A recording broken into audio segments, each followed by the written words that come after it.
Arthur Beterbiev is set to go down against Callum Smith, and Beterbiev riding a score of 19-0. The Demolisher, 5'11", 73 inches of reach, lives in Montreal, Quebec.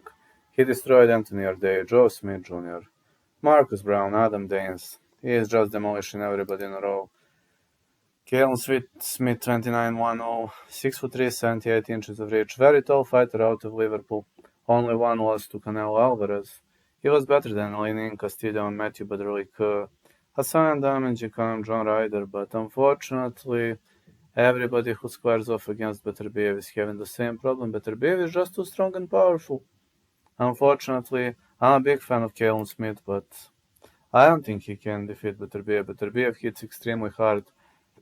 He never slows down, never stops. Just kind of remind me of Dmitry Bivol, and I think Beterbiev gonna win this one. I would like to say Smith decision, but I simply don't see it happen. I see Beterbiev via stoppage.